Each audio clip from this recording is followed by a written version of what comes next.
उम्मा। Amanda अपनी माँ को यही बुलाती थी और जब वो छोटी बच्ची थी तो उसकी माँ उसे इलेक्ट्रॉनिक चीजों से मारती थी। उन बचपन के हादसों का असर एमेंडा पर इतने बुरे तरीके से हुआ कि वो इलेक्ट्रॉनिक चीजों से डरने लगी और दूर रहने लगी। और आज भी वो इलेक्ट्रॉनिक चीजों को अपनी बेसमेंट में छुपा कर रखती है। इतना ही नहीं, उसे कभी कभी बुरे सपने भी आते हैं जिससे वो बहुत डर जाती है और बीच रात में ही उठ बैठती है।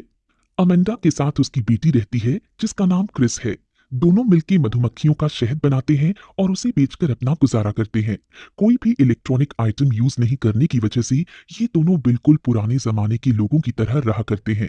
इनका कोई रिश्तेदार भी नहीं होता है, जिसकी वजह से ये एक दूसरे को अपनी दुनिया मानते हैं और एक दूसरे से प्यार करते हैं। एक रात जब अमेंडा की आंख खुलती है तो वो अपने कमरे में एक औरत का साया देखती है, जिसे देखकर वो बहुत डर जाती है। इनके बिजनेस को चलाने में डैनी नाम के शख्स का भी बहुत बड़ा हाथ होता है, क्योंकि डैनी इनके हनी को बाजार में बेचता है। साथ ही साथ वो अमेंडा का इकलौता दोस्त भी होता है। डैनी अमेंडा को बताता है कि उसके हनी की डिमांड मार्केट में बहुत बढ़ गई है, तो अब ज्यादा से ज्यादा हनी बनाना होगा।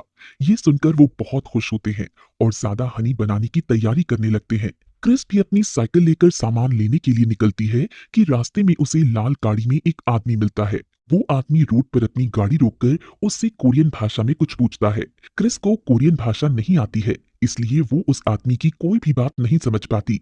क्रिस की नजर उस आदमी की गाड़ी में रखे एक बैग पर पड़ती है और इससे पहले कि वो उस आदमी से उस बैग के बारे में कुछ पूछती, वो आदमी वहां से चला जाता है। वो आदमी अमेंडा के घर पहुंचता है और वो अमेंडा को सुयान बुलाता है। अब ये पता चलता है कि वो आदमी अमेंडा का अंकल होता है और अमेंडा का असली नाम सुयान है।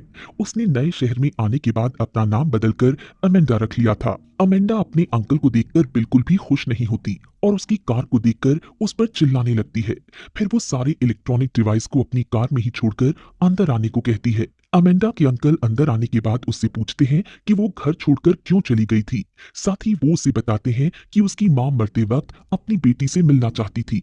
तभी उसके अंकल के पीछे एक परछाई नजर आती है जो कि अगले ही पल गायब हो जाती है। अमेंडा अपने अंकल की बात सुनकर बहुत गुस्सा हो जाती है और उन्हें वहां से चले जाने को कहती है, क्योंकि वो अपनी मां को बिल्कुल भी पसंद नहीं करती थी, क्योंकि वो उसे बचपन में इलेक्ट्रॉनिक चीजों से बहुत टॉर्चर करती थी और वो आज भी उन चीजों को यूज नहीं करती जिससे उससे उसके बचपन के टॉर्चर की याद ना आए। उसके अंकल वहां से जाने लगते हैं, लेकिन जाते जाते वो उसकी मां की अस्थियां उसे देकर जाते हैं। दूसरी तरफ क्रिस डैनी की दुकान पर पहुंचकर एक रिवर नाम की लड़की से मिलती है जो डैनी की भतीजी होती है। दोनों आपस में बात करने लगते हैं और दोनों में दोस्ती हो जाती है। अमेंडा अपनी माँ की अस्थियों वाले बैग को ही एकटक देखे जा रही होती है और जैसे ही वो उस बैग को खोलने की कोशिश करती है तो ऊपर वाले कमरे से कुछ आवाजें सुनाई देती हैं। वो ऊपर की तरफ जाती है पर वहां कोई नहीं होता, लेकिन वहां पर उसे एक लेटर मिलता है जिससे उसे ये पता चलता है कि उसकी बेटी ने एक यूनिवर्सिटी में एडमिशन ले लिया है और वो वहां पढ़ने जाने वाली है। एमेंडा थोड़ी निराश हो जाती है। तभी क्रिस आ जाती है और वहां पर वो उस बैग को देखकर हैरान हो जाती है, क्योंकि वो वही बैग था जो उसने कोरियन आदमी के पास देखा था। क्रिस थोड़ी क्यूरियस हो जाती है और उस बॉक्स को खोलने जाती है कि तभी वहां एमेंडा आ जाती है और उसे ऐसा करने से रोकती है। उसके बाद एमेंडा क्रिस से यूनिवर्सिटी के फॉर्म के बारे में पूछती है, जिस पर क्रिस बताती है कि वो फॉर्म उसे डैनी ने दिया था और वो अपनी माँ से झूठ बोलती है कि वो यूनिवर्सिटी नहीं जाने वाली। रात में एमेंडा उस बॉक्स को खोलती है तो उसमें एक जिंदा मास्क होता है, जिसे देखकर वो बहुत डर जाती है। तभी अचानक से उसे अपनी बेटी के चिल्लाने की आवाज सुनाई देती है और वो उसे ढूंढने घर के बाहर चली जाती है। बाहर खेत में उसे एक चूजा नजर आता है और जैसे ही एमेंडा उस चूजे को पकड़ने जाती है, उस पर एक औरत अपना पैर रखकर उस चूजे को कुचल देती है। ये देखकर एमेंडा और भी डर जाती है और वो उस अजीब सी शक्ल वाली औरत की तरफ देखती है जो एमेंडा की माँ उम्मा का भूत होता है। अगले दिन एमेंडा डैनी पर चिल्ला रही होती है क्योंकि उसने क्रिस को यूनिवर्सिटी का फॉर्म दिया था। इस पर डैनी कहता है कि एमेंडा अपनी बेटी की फ्रीडम छीन रही है और उसे बाकी बच्चों की तरह पढ़ने जाने नहीं दे रही। एक दिन एमेंडा को उसकी माँ की आत्मा नजर आती है, जिसे देखकर वो काफी डर जाती है और उसे अपनी बेटी की फिक्र होने लगती है। वो घर के अंदर जाती है पर उसे क्रिस कहीं नहीं दिखती। तभी कमरे के चारों तरफ मधुमक्खियां इकट्ठी हो जाती हैं और उसे अपनी माँ की एक झलक नजर आती है। पर अगले ही पल एमेंडा समझ जाती है कि वो झलक उसकी माँ की नहीं थी, बल्कि क्रिस ने एक गाउन पहना हुआ है। एमेंडा उस गाउन को देखकर डर जाती है और अपनी बेटी को जल्दी से उस गाउन को उतारने को कहती है, क्योंकि वो गाउन उसकी माँ का होता है। क्रिस को अपनी माँ की ये हरकतें बहुत ही अजीब लगती है और वो अपनी माँ पर नजर रखने लगती है, और तब उसे पता चलता है कि उसकी माँ उस गाउन को बेसमेंट में रख देती है। ये सब देखकर क्रिस को अपनी माँ पर शक होता है और वो उस बॉक्स को ढूंढने बेसमेंट में चली जाती है। बॉक्स को ढूंढते समय क्रिस को एक साया नजर आता है, पर जब क्रिस उस पर टॉर्च मारती है तो वो बस एक गाउन होता है। क्रिस को वो बॉक्स मिल जाता है और जैसे ही वो उसे खोलने जाती है तो बेसमेंट का दरवाजा अपने आप बंद हो जाता है। एमेंडा आकर उसे बाहर निकालती है, पर अब क्रिस एमेंडा से बेसमेंट में पड़ी चीजों के बारे में पूछना शुरू करती है, और खास करके एक औरत की तस्वीर को लेकर। एमेंडा उसे बताती है कि ये तस्वीर एमेंडा की माँ की है। वो अपनी माँ को बिल्कुल पसंद नहीं करती थी और इसी कारण उसने अपना घर भी छोड़ दिया था। इसके बाद एमेंडा क्रिस को उस मास्क और उस गाउन के बारे में बताती है। एमेंडा कहती है कि वो मास्क उनकी फैमिली का ट्रेडिशनल मास्क है और वो गाउन उसकी माँ ने अपने हाथों से बनाया है। फिर वो उसे अपने अंकल के बारे में बताती है जो उसकी माँ की अस्थियों को उसके पास छोड़ गए होते हैं। साथ ही वो ये कहती है कि वो अपनी माँ के मरने के बाद के कोई भी रिचुअल नहीं करने वाली, क्योंकि ना ही वो इन चीजों पर विश्वास करती है और ना ही वो अपनी माँ को कुछ खास पसंद करती थी।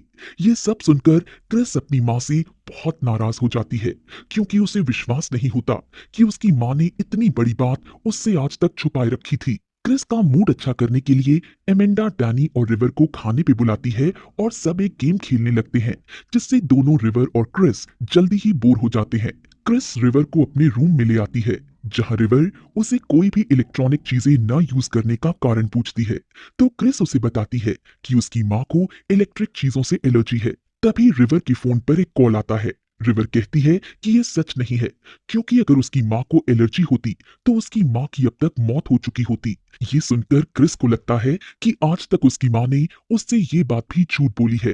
क्रिस इस चीज को कंफर्म करने के लिए पूरे घर की इलेक्ट्रिसिटी ऑन कर देती है, और जब वो अपनी माँ को देखती है तो उसे अपनी माँ की तबीयत में कोई बदलाव नजर नहीं आता। इससे क्रिस को ये पता चल जाता है कि उसकी माँ ने उससे झूठ कहा था। क्रिस के एडमिशन फॉर्म को किसी ने खराब कर दिया होता है। उसे लगता है कि उसकी माँ ने ऐसा किया है, पर एमेंडा उसे बोलती है कि उसकी माँ ने ये किया है।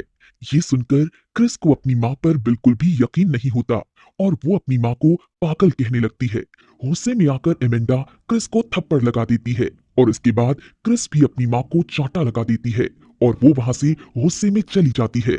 एमेंडा एक गड्ढा खोदती है और उस गड्ढे में वो अपनी माँ की सारी निशानियों को दबा देती है, क्योंकि उसे ऐसा लगता है कि उसके और उसकी बेटी के बीच में जो भी गलतफहमी हो रही है वो उसकी माँ के भूत की वजह से हो रही है।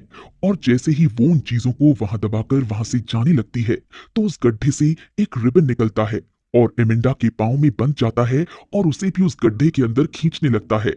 एमेंडा किसी तरह अपने आप को उस गड्ढे में जाने से बचा लेती है, लेकिन उसकी माँ का भूत उसे बेहोश कर देता है। अब एमेंडा की माँ का भूत उसे अपने असली मकसद के बारे में बताता है, जो कि क्रिस और एमेंडा को अलग करना होता है, जिससे एमेंडा को भी अपनी बेटी से दूर रहने का दर्द पता चले और उसे भी पता चले कि उसके जाने के बाद उसकी माँ को कैसा लगा था। क्रिस घर वापस आती है और उसे अपने किए पर बहुत शर्मिंदगी महसूस होती है। वो देखती है कि टेबल पर उसकी नानी की अस्थियां और उनका एक फोटो रखा हुआ है। वो एमेंडा से मिलती है तो देखती है कि उसने बिल्कुल अपनी माँ की तरह वो गाउन पहना हुआ होता है। ये सब देखकर वो बहुत हैरान हो जाती है। रात को एमेंडा क्रिस से कहती है कि वो अपनी नानी के लिए एक पूजा करे, जिसे करने से क्रिस इनकार कर देती है। फिर एमेंडा क्रिस को कहती है कि उसकी माँ भी बिल्कुल ऐसी ही थी और इसलिए वो उसे इलेक्ट्रिक वायर से टॉर्चर किया करती थी। एमेंडा के अंदर उसकी माँ का भूत आ चुका होता है। वो कहती है उसे उन जैसे बच्चों को ठीक करना आता है, जैसे उसने बचपन में एमेंडा को ठीक किया था। ये सब सुनकर क्रिस को अपनी गलतियों का एहसास होता है। फिर एमेंडा उसे भी इलेक्ट्रिक वायर से शॉक देने के लिए उसके पीछे भागती है और उसे पकड़ लेती है, लेकिन तभी क्रिस उसे जोर से धक्का देती है, जिसकी वजह से वो मास्क उसके फेस से उतरकर नीचे गिर जाता है। जैसे ही वो मास्क गिरता है, एमेंडा अपने असली रूप में वापस आ जाती है और बिल्कुल नॉर्मल बिहेव करने लगती है, और तब पता चलता है कि एमेंडा की माँ की आत्मा उस मास्क में रहती है। क्रिस अपनी माँ को ठीक देखकर उसके पास आती है, लेकिन तभी एमेंडा की माँ की आत्मा एमेंडा को उस गड्ढे में खींचने लग जाती है जहाँ पर एमेंडा ने अपनी माँ की चीजें दबाई थी। एमेंडा उस गड्ढे के अंदर चली जाती है और तभी उसकी जब आंख खुलती है तो वो अपने आप को अपने पुराने घर में पाती है। वहां वो अपनी पुरानी चीजों को देखकर बहुत इमोशनल हो जाती है। उसे घर में अपनी माँ भी नजर आती है। अपनी माँ को देखकर बहुत गुस्सा हो जाती है और कहती है कि उसे कोई हक नहीं था बचपन में इतना टॉर्चर करने का। उसकी माँ कहती है कि उसकी भी गलती थी कि वो अपनी माँ को अकेला छोड़कर चली गई थी। फिर दोनों माँ बेटी के बीच में बहुत सारी बातें होती हैं और वो अंत में एक दूसरे को माफ कर देते हैं। घर से बाहर जाते समय अमेंडा अपनी माँ को कहती है कि वो उनका आखिरी रिचुअल पूरा करेगी। इसके बाद एमेंडा की आंखें खुल जाती हैं और वो अपने घर में आ जाती है। उसके बाद एमेंडा अपनी माँ का आखिरी रिचुअल पूरा करती है और ऐसा करने से उसकी माँ की आत्मा को शांति मिल जाती है। उसके बाद क्रिस को यूनिवर्सिटी जाने की परमिशन मिल जाती है, क्योंकि अब अमेंडा को ये रियलाइज हो जाता है कि वो भी कहीं ना कहीं अपनी माँ की तरह ही बनती जा रही थी और वो क्रिस का फ्रीडम उससे छीन रही थी, जिसका कि उसे कोई हक नहीं था। इसलिए वो अपनी बेटी को यूनिवर्सिटी जाने की परमिशन दे देती है। एक नई जिंदगी की तरफ एक नई सोच के साथ चलने का मन